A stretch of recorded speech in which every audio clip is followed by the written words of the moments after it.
ತನ್ನ ಜಾಮೀನು ಅರ್ಜಿ ತಿರಸ್ಕಾರ ಆದಂಥ ಕಾರಣಕ್ಕಾಗಿ ಸದ್ಯ ಪರಪ್ಪನ ಅಗ್ರಹಾರದಲ್ಲೇ ದಿನಗಳನ್ನ ಕಳೀತಾ ಇರುವಂತಹ ಗೋಲ್ಡ್ ಸ್ಮಗ್ಲಿಂಗ್ ರಾಣಿ ರನ್ಯಾ ಜೈಲಿನಿಂದಾನೇ ಡಿಆರ್ಐ ಎಡಿಜಿಗೆ ಪತ್ರವನ್ನ ಬರೆದಿದ್ದಾಳೆ.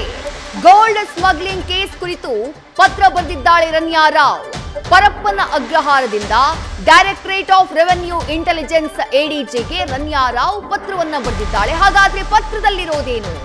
ನನ್ನ ಮೇಲೆ ಸುಳ್ಳು ಕೇಸನ್ನ ದಾಖಲು ಮಾಡಿದ್ದಾರೆ ಅಂತ ಹೇಳಿ ಪತ್ರದಲ್ಲಿ ಉಲ್ಲೇಖ ಮಾಡಿದ್ದಾಳೆ. ಜೊತೆಗೆ 14 ಕೆಜಿ ಚಿನ್ನವನ್ನ ನಾನು ತಗೊಂಡು ಬಂದಿರೋದು ಕೂಡ ಸುಳ್ಳು, ನನ್ನ ವಿರುದ್ಧ ಸುಳ್ಳು ಕೇಸ್ ದಾಖಲು ಮಾಡಲಾಗಿದೆ ಅಂತ ಹೇಳಿ ಡಿಆರ್ಐ ಎಡಿಜಿಗೆ ಬರೆದಂತಹ ಪತ್ರದಲ್ಲಿ ನಟಿ ರನ್ಯಾ ರಾವ್ ಉಲ್ಲೇಖ ಮಾಡಿದ್ದಾಳೆ.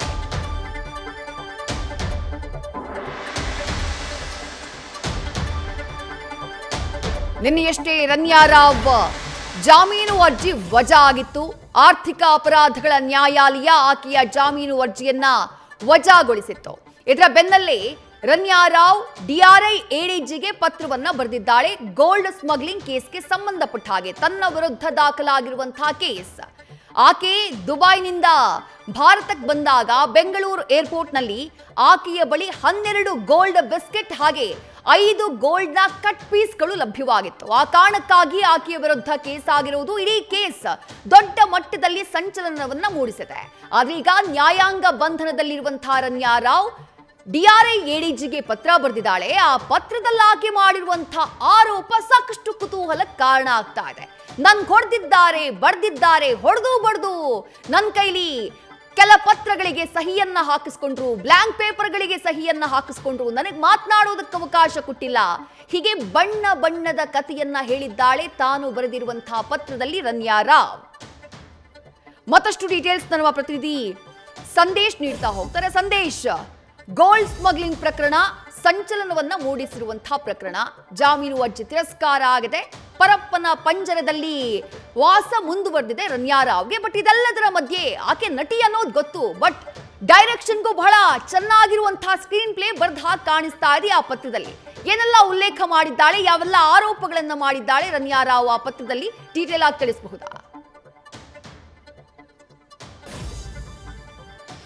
ವಿದ್ಯುಶ್ರೀ, ಈಗ ರನ್ಯಾ ರಾವ್ ಜೈಲಿನಿಂದಲೇ ಡಿಆರ್ಐ ಎಡಿಜಿಗೆ ಒಂದು ಪತ್ರವನ್ನ ಬರೆದಿದ್ದಾರೆ. ಅದು ಕೂಡ ಚೀಫ್ ಸೂಪ್ರಿಡೆಂಟ್ ಪರಪ್ಪನ ಅಗ್ರಹಾರ ಅವರ ಮುಖಾಂತರವಾಗಿ ಈಗ ಸದ್ಯ ಡಿಆರ್ಐ ಎಡಿಜಿಗೆ ಪತ್ರವನ್ನ ಬರೆದಿರುವಂತದ್ದು. ಆಕೆ 6ನೇ ತಾರೀಕು ಆ ಪತ್ರವನ್ನ ಪರಪ್ಪನ ಅಗ್ರಹಾರದ ಚೀಫ್ ಸೂಪ್ರಿಡೆಂಟ್ಗೆ ನೀಡ್ತಾರೆ.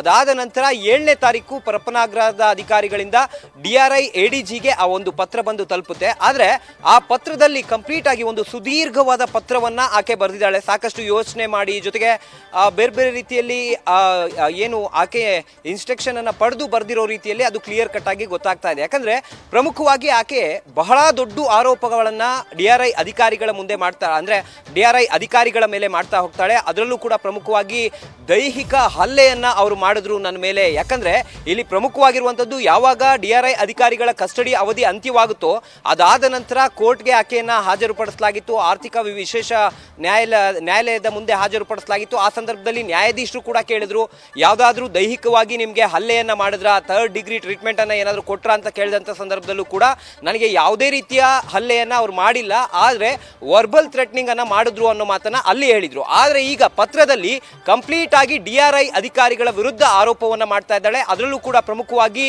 ನನ್ನ ಮೇಲೆ 10 ರಿಂದ 12 ಬಾರಿ ಹಲ್ಲೆಯನ್ನ ಮಾಡ್ತಾರೆ. ಜೊತೆಗೆ ಮುಖಕ್ಕೂ ಕೂಡ ಹಲ್ಲೆಯನ್ನ ಅವರು ಮಾಡಿದ್ದಾರೆ. ಜೊತೆಗೆ ಪದೇ ಪದೇ ಕೂಡ ನಾನು ಯಾವಾಗ ಅವ್ರು ಹೇಳಿದಂತ ಪ್ರಶ್ನೆಗಳಿಗೆ ಅವ್ರು ಹೇಳಿದಾಗ ಉತ್ತರ ಕೊಡ್ತಿರ್ಲಿಲ್ವೋ ಆಗ ನನ್ನ ಮೇಲೆ ಹಲ್ಲೆಯನ್ನ ಮಾಡೋದಕ್ಕೆ ಶುರು ಮಾಡ್ತಾ ಇದ್ರು ಅನ್ನೋ ಒಂದು ಆರೋಪವನ್ನ ಮಾಡ್ತಾರೆ. ಜೊತೆಗೆ ಈ ಬ್ಲಾಂಕ್ ಪೇಪರ್ಸ್ಗಳ ಮೇಲೆ, ಜೊತೆಗೆ ಮೊದಲೇ ಟೈಪ್ ಮಾಡಿರುವಂತಹ ಪೇಪರ್ಸ್ಗಳ ಮೇಲೆ ನನ್ನ ಸಹಿಯನ್ನ ಪಡ್ಕೊಳ್ತಾರೆ. ಸುಮಾರು 40 ಪೇಜ್ಗಳ ಬ್ಲಾಂಕ್ ಪೇಜಸ್ ಮೇಲೆ ನಾನು ಸಹಿನನ್ನ ಮಾಡ್ತೀನಿ. ಜೊತೆಗೆ ಇದಲ್ಲದೆ ಕೂಡ ಪದೇ ಪದೇ ನಾನು ಯಾವಾಗ ಇದಕ್ಕೆ ಒಪ್ಪದೆ ಹೋಗ್ತೀನೋ ಆಗ ನಿಮ್ಮ ತಂದೆಯ ಹೆಸರನ್ನ ಎಕ್ಸ್ಪೋಸ್ ಮಾಡ್ತೀವಿ, ಅಂದ್ರೆ ನಿಮ್ಮ ತಂದೆಯನ್ನ ಇದಕ್ಕೆ ತರ್ತೀವಿ ಅನ್ನೋ ಒಂದು ಮಾತನ್ನ ನನಗೆ ಹೇಳಿದ್ರು.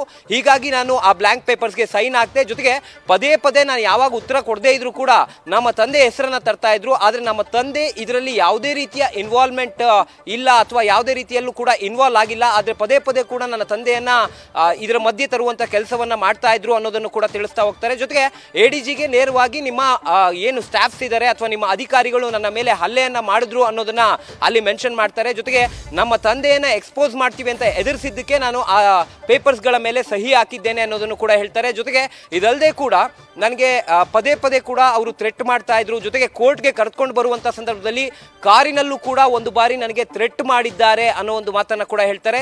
ಇಷ್ಟಲ್ಲದೆ ಕೂಡ ಇಲ್ಲಿ ಬಹಳ ಮುಖ್ಯವಾಗಿರುವಂಥದ್ದು, ದೆಹಲಿ ಮೂಲದ ವ್ಯಕ್ತಿಯ ಮುಖಾಂತರ ನನಗೆ ಮಾಹಿತಿ ಬಂತು.